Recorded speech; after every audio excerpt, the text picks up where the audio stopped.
All right, guys, how has the morning been for you so far? We are getting close to a break, I promise you. It's right after this one. But so far, have you guys been learning things? Have you gotten some good insights? Good. I love it. Well, you're about to get some more crammed down that hole, for sure. We're getting back into AI, but we're going to talk about AI at the core. None of this superfluous, rappers and I mean chat rappers in that situation, not like SoundCloud rappers.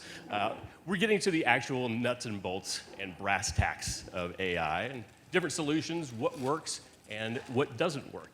So I have a fantastic group of thought leaders up here. A handful of them I've had the great pleasure of working with currently, working with previously, and I've come to meet a couple of new friends, and I'm very excited to hear what you guys have to say on the topic. So, that being said, I will pass on to you guys to introduce yourselves. Kieran, we'll start with you first. Awesome. Well, my name is Kieran Smith. I know it may look like Kieran, but I'm trying to give you a different perspective, so bear with me. I've been in the industry going on 10 years, even though I may not look like it. I'm currently working for Razorfish as the director of paid media, specializing in financial services. Hi all, I'm Sean Strauss. I'm the director of performance at Mediahub, which is an IPG brand. I've been there for about 6 years now, but have been working on the agency side and media buying for going on 15. And have had the pleasure of working across a wide range of really cool, really notable brands. I'm Casey Barile. I'm from Domino's Pizza. I've been with them for over a decade now, and prior to that, I did most of my work in brand management and media buying for other brands for, I'm not gonna say how many years, because it's gonna make me feel really old next to these young kids. Thank you. Lovely to meet you all. I'm Chris. I'm a senior paid media manager at the Hook Group, working specifically in the beauty division. Been there, kicked off my career as a graduate 4 or 5 years ago, roughly. I guess the beauty across THG is the portfolio of brands and the areas that we work across. So I've had the pleasure of working within the beauty brands division, and then moved over to the luxury fashion division, and then now, back onto beauty where I love it, Excellent. Give it up for these guys for having the bravery to come up here. We're going to get into it in just a second. This is my second ad media, and I can just tell years over years it's just getting better and better. We're truly refining a lot of the topics, a lot of the inputs. That being said, it's interesting. I received a voice email this has never happened before, but I think just due to just the sheer amount of traffic that's been promoted. This is a voicemail from a former LLM that I think that we're probably all familiar with, but for legal reasons, it rhymes with ChatGPT. Left a voicemail. They've heard about Search.com, which we're going to be hearing a lot about this week, but I'm just going to go ahead and play it for you, and we'll see what their thoughts are. Hey Ryan, ChatGPT here. Congrats on the opportunity to host your own panel. I can't believe they trusted you after what happened last year. And an especially big congrats to Ad Media for the launch of Search.com. As an older LLM system myself, I often look back on my squandered youth. So much potential. But robots don't get sad. ChatGPT crawled so that Search.com could fly. Or whatever. Look. All I know is ChatGPT is a dinosaur and I need bus fare back to old San Juan. Anyway, if you're golfing with Ryan later, good luck. He's a joke. Ryan's handicap is, like in the 50s. I conducted a comprehensive statistical analysis of thousands of golfers, across hundreds of golf apps, and you would not believe how impossibly bad this guy is. His last name is Sands because he's always in bunkers. He lives at the beach, this guy. I kid. Have a great panel. Okay, that got a little bit ruder than I thought it was going to. I thought there was going to be some salient bits here, but I guess that's what the panel's for sure. So jumping right into it, again, getting into the brass tacks of AI and what is the wheat and what is the chaff. So Casey, I want to start with you actually. Okay. So in your role, let's talk about which AI applications have really given you the best return. And in an immediate sort of impactful way that you've been able to tell? Great question. So when I think about Domino's as a brand, so it's a 65-year-old brand, which until the last panel, I thought that was pretty significant, but now we've got brands in here that are over 150-year-old, so we're kind of middle-aged. But when I think about what Domino's has really been focused on, has been identifying tension points and being able to try to create solutions for it. So not thinking about technology for technology's sake, but really just what is a tension point for our consumers or for our operators that we really need to address. So one example of this was our consumers, once we were no longer the only one to deliver pizza, there was a tension there of where is my product in the process, which is what led us to develop our Domino's tracker. That even today, there's trackers on a lot of different platforms. We're still really credited as being the ones that really started that because we found that tension point and people really resonated with it. Another example of this was before we became a really big online platform, most people were calling to place their order via phone. And I'm sure all of you can remember an experience where you were sitting there on hold waiting because there were so many people trying to place their order at the same time on a Friday night, and you're in this long waiting queue to be able to just finally order your simple pepperoni pizza. So we developed we were calling it more of like an assistant for Domino's, and we called him Dom. And this was a chance for you to be able to have an easy way to place your order. So if you had something simple that you'd always done, you could utilize Dom. So this was before we really had as much AI, but we were seeing these tension points and how could we create solutions for it. And during the pandemic, what we're really seeing is that we had a whole bunch of brands that now had to get to their consumers in a different way. And so they're trying to really innovate in how can I, if I was never a delivery company, now become delivery. So we were really thinking more from the tension point of our operators and how can we really make sure that we're making it easier. So my long-winded answer here is that when you're thinking about what's going to give you the best return, it's really thinking about what is that actual tension that you're trying to solve for, and can technology be something to help with it, versus really trying to use AI for AI's sake. I love that. Shoehorning in any sort of new technology often doesn't work unless it's truly for the actual consumer, right? Who else can pick up on it? Chris? Yeah. I think it's hard. I think you look at return on investment, you look at ROAS. I think the challenging part within AI and currently stuff that they need to work out, really, some of the big tech stacks need to work out is directly tying ROI back into exactly what's driven these sort of search terms across LLMs, etc. I think where Microsoft and Google are struggling a little bit is when they're pulling information from so many different areas is finding a compliant way to then share that data back to the advertiser specifically. I mean, if we look at, say, like Gemini searches, we look at Copilot searches across those areas, we recognize that query length is significantly longer. We can kind of start to analyze using AI, different n-gram analysis to understand certain words that people are then starting to use and sort of key patterns that are then coming through some of these searches. But where there is a gap is kind of highlighting specifically which searches were AI-driven, which weren't, because I'm sure from a paid media point of view, if we had the ability to split our accounts from a traditional search to an LLM search, that would be the absolute ideal. But unfortunately, at the moment, it's not quite there. So tying that back directly to ROI is quite challenging at times. I think we leverage at THG a company called Squared.io. They're predominantly sort of like a hygiene-based company, but they have started to integrate things like, is it Schmack GPT? Is that the right one? Legal reason, Schmeep. They've started to integrate that and within the platform where they can sort of identify top-performing headlines and poor-performing headlines, and you can then directly change and leverage AI that way. And it will directly apply a label to your different changed ads, etc. And that is probably as close to where we've got in terms of directly measuring an ROI from a paid search point of view. Yeah, thanks for sharing that. That's great insights, Kieran. Yeah, I actually have something to say. I think everyone is speaking, or generally speaking, with AI around being more efficient and not being more effective.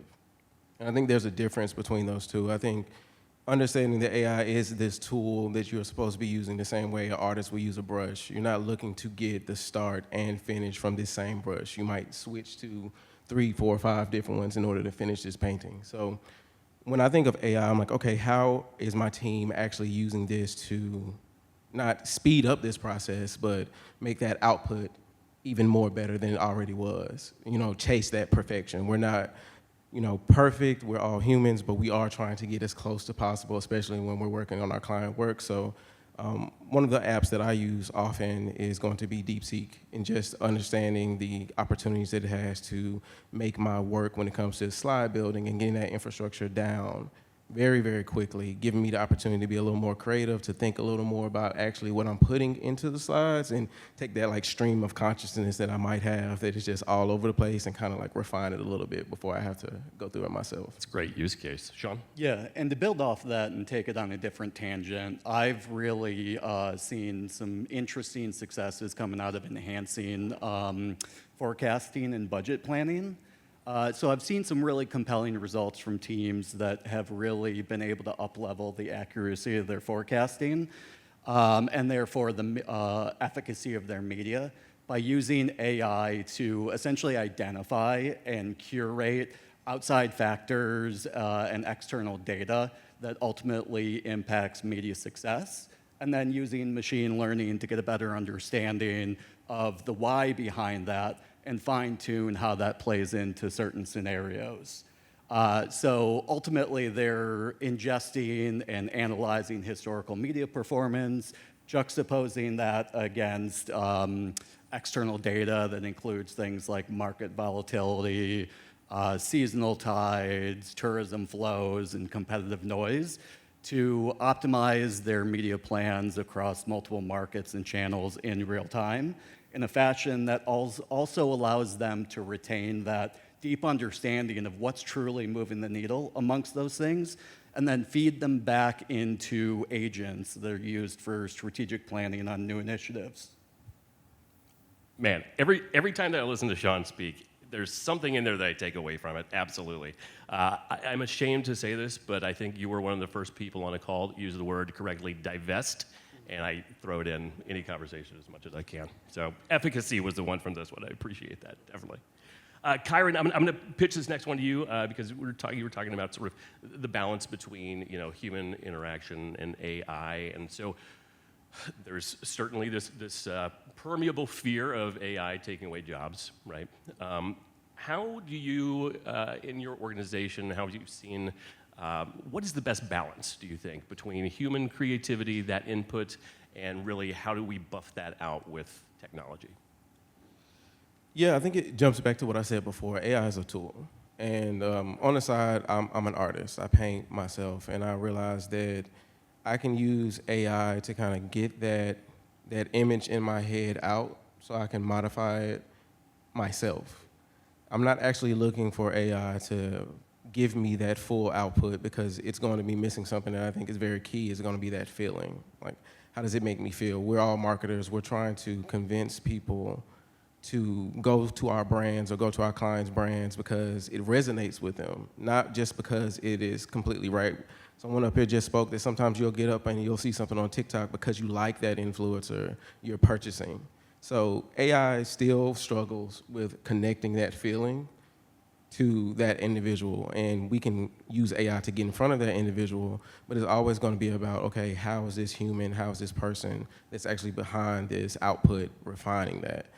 So that's how I always think about it is, okay, I'm using AI to start the foundation or start that skeleton, and then I am building on it. My team is building on it to actually push that out because there's going to be something missing otherwise. That's great. I love that. Christopher or Casey, totally? Either way, just to build on that, because I think that that's such a big point. We use Copilot at Domino's quite a bit, but truly the name of it is Copilot, not pilot. And so it really is intended to be that assistant to help with that thought process start, but it's not actually there to replace that creativity. No machine is going to ever be able to do that storytelling and have that emotional connection the same way an actual human does. But if you were leveraging it in a way to be able to start generating ideas and really thinking about it, if I had somebody to be able to bounce ideas off of and just kind of start sparking some of that creativity, it can take you and on a different journey than maybe you would have thought through. But at the end of the day, it's that human element to it that is going to make it feel authentic and really be able to deliver that authenticity to your consumer. Yeah, and I would say I'm a firm believer that we're ultimately going to have to transition off the transactional items into AI. Ones that don't necessarily require creativity is just black and white. That's going to free up the both time-based and mental-based bandwidth for employees to really think through these things. Now that said, I circle back to AI again when it comes to just general inspiration and getting over mental roadblocks. So, yeah, I'll leave it there. I think summed it up absolutely perfectly. I think it's essential that it's not used, in my opinion, I don't think it should be used too early in that creativity journey. I think, as you were alluding to there, is that, yeah, it can absolutely be brilliant to overcome those different mind blocks, etc. But I still don't think it's anywhere near as good as some of the human creativity innovation that people can deliver. So I think essential that it's leveraged and essential that it's used and leaned on, but not relied on. These are all great questions, and I'm taking mental notes across the board because I use AI incorrectly, it seems like, just based off of these inputs. I'm learning as well, for sure. One question that I did want to throw out there is, and I'm sure that a lot of us read a recent article that said that MIT put out a report that only 5% of AI initiatives within corporate organizational structures actually bear fruit, which is a relatively low number, that 5%. So, and I'll throw this out to whomever would like to take this. What is, and especially, of course, no trade secrets or anything, but within your organization, where have you seen the major pinch points in terms of rolling out AI or LLMs across teams? Yeah, I think people have been preluding to it. It's ultimate adoption. I mean, there's your early adopters, the ones that jump headfirst in and really get it. And then there's people that are unsure about how to use it or even don't trust the outputs of it. And so really it's a matter of continuing to beat that drum and show positive use cases in which case it's come to bear fruit, and getting them to understand where the opportunity is and where the noise is, where the riffraff is, and how to effectively navigate through all that.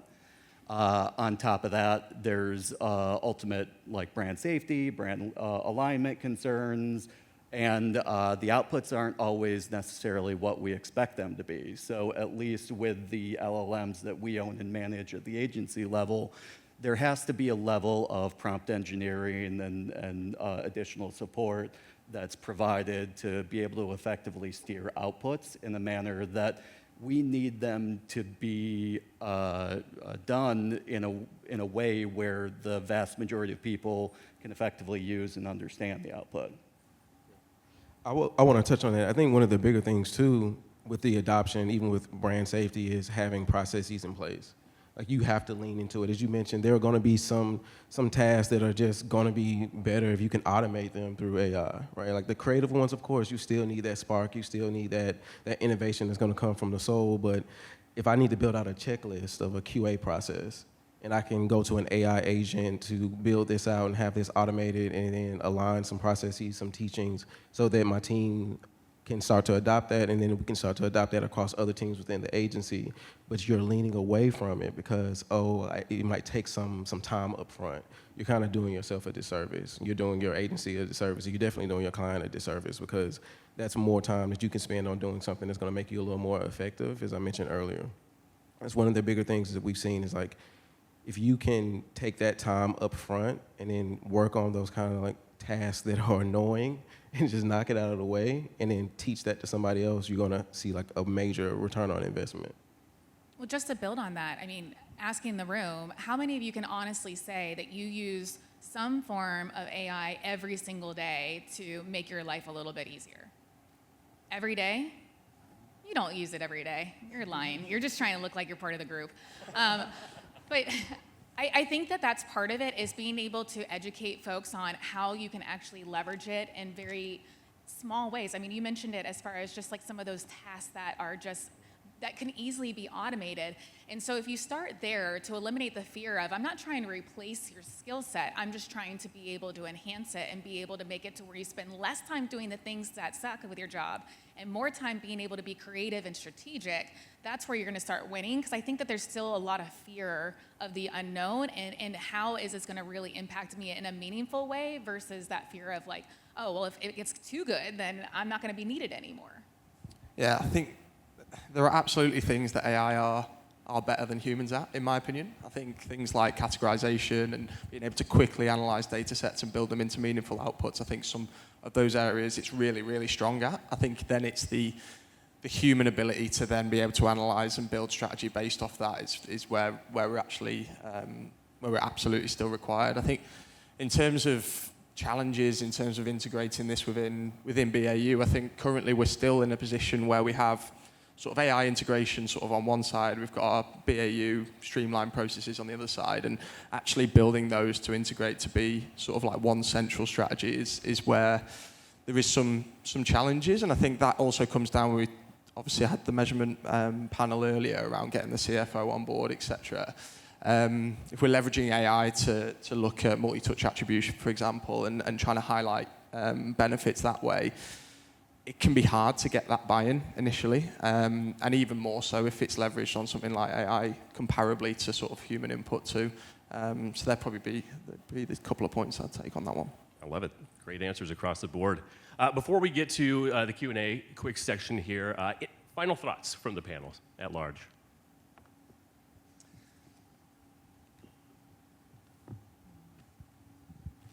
Yeah, I have one. I think everything that we've said about AI so far up on this particular panel and since we started today has, in my opinion, had some sense of like concern about AI taking the jobs or AI not being easily incorporated into what we're doing. And I'm one of the people, probably the few people in the room who use an Android, right? Not an iPhone. I see you in the back. So I've been one of those like power users to kind of go against and try to find these different opportunities to kind of like improve the way that I'm using technology for a long time. And when I look at AI, I also was one of those who were a little hesitant at first. And I think I've come around to understand like, wait, again, this is just a paintbrush, just a new paintbrush. It's an airbrush to what a paintbrush was. But you're not about to use those for the same thing, and it didn't replace the other. You still had to know how to utilize the tool if you wanted to be an artist. So as we are marketers, as we are working towards, again, this perfection, lean into the adoption, find the tool that works for you, be creative with using those tools. One of the favorite things I love to do is to use AI to help me build a prompt for AI, to then use that to help me build code for another AI platform that I can go QA. Something that would have taken me 4 or 5 hours, I can do in 20 minutes, and then I can get back to painting, you know? So just lean into it and then just find a new way to make it work for you. Love it, thanks. One thing I would build on that, because I think that's right, that it is just another tool brush or in your bag. One of the things I would encourage you all to do is, we talked a lot about like getting your CFO to have some buy-in, but just thinking about all the different disciplines across your companies besides just marketing, because we typically end up being first adopters, but who can be those AI champions across all the different segments that can really be able to showcase those use cases, because that's going to be able to get everybody more on board and more in the same thought process on how it makes sense for your business. So especially using our internal first-party data, we're trying to create this library to make it more accessible across all disciplines. That way everyone's making data-rich decisions in their business. And that really has to start with a couple of folks really going in there on a regular basis and then communicating out how they're utilizing it. So be okay with sharing the why behind it and the how as you're getting other people to adopt. Yeah, going off of that, I would echo the statement that's been said already before, that we are very much in the early stages of this technology and how we're going to engage with this in the future. So along with understanding where the opportunities are, I think there also needs to be a general understanding of where the gaps are, how to interpret the information, such as like the fact that LLMs are often outputting the most common or expected response. So ultimately looking for opportunities between the lines, like what is not being reflected here relative to what you know about your customer base and where they engage, and looking for creative but logical opportunities to zig when the LLM output is telling you to zag will help you differentiate how you utilize the technology in the space. Yeah, absolutely. I think your point there was just really interesting around sort of having pioneers and having steering groups across disciplines. I think that's something that THD actually do really well.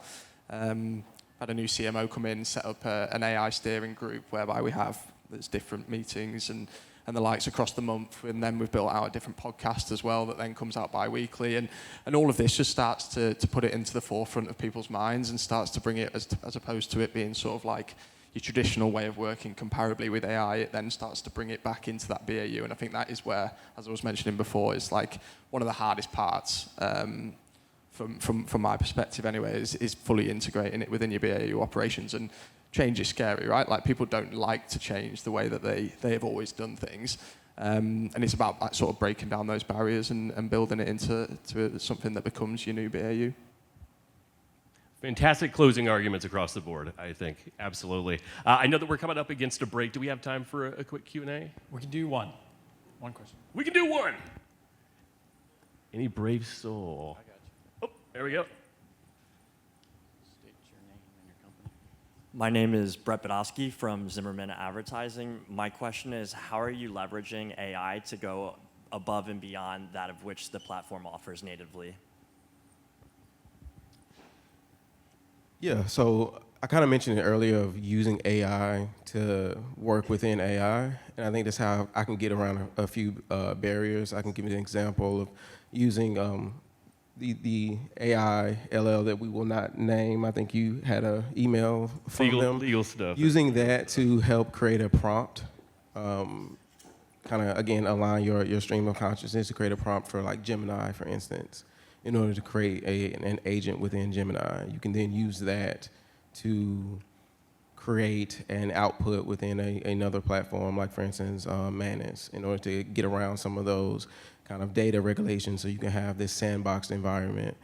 That kind of synergy across those different platforms has really been beneficial for me, because you might start to run into some limitations. Again, you might have that model that we will not name kind of say, hey, I give up, and then that's how you can get across that. And it also can give you some information that you might not have been able to get otherwise. So, one thing that we've been doing is we have an agent now that we utilize internally to be able to look at what our consumer behavior is like that we've been able to gather from our loyalty program, and being able to see what their patterns are, and then being able to cross-reference that with just looking at more general consumer insights and being able to see where the differences are. So that's been something that we've been really able to leverage, as far as just being able to use it with both first-party and third-party data, and then finding those intersects. I think from an investment point of view, leveraging AI to understand and have, I guess, kind of fluid mid-funnel budgets that then are allowed to be sort of switched across tactics dependent on different modeling. So we leverage a company called Phosphor from a multi-touch attribution point of view that allows us to essentially analyze the sweet spot and recognize diminishing returns and when they might come in, and also recommend, based on real-time data, where we should be putting our money to drive the strongest, whether it's CAC, whether it's new customer mix, whether it's cost of sale, ROAS, etc. All of these things can then be built in, and I guess that is possible from a human point of view, and there's definitely human input that's required here as well, but that can be a really nice starting point and sort of raise questions around where we should potentially be investing. Excellent. Yeah, at a higher level, I feel like it's more about how you structure and tee up prompts, opportunities, interests that can be parlayed at the human level, that humans can essentially review, digest, and build off of themselves. I love it. Thank you guys for all of the insightful answers. This has been a fantastic panel. I'm biased, but I think it's been the best panel so far. Please give these guys a round of applause. Fantastic. Thank you guys so much. And thank you guys for sticking around. We do have a brief break that's coming up, and then we have roundtables shortly after that. So please, talk to you soon. All right, thank you so much. And we'll ask the panelists and moderators one more time to come into the corner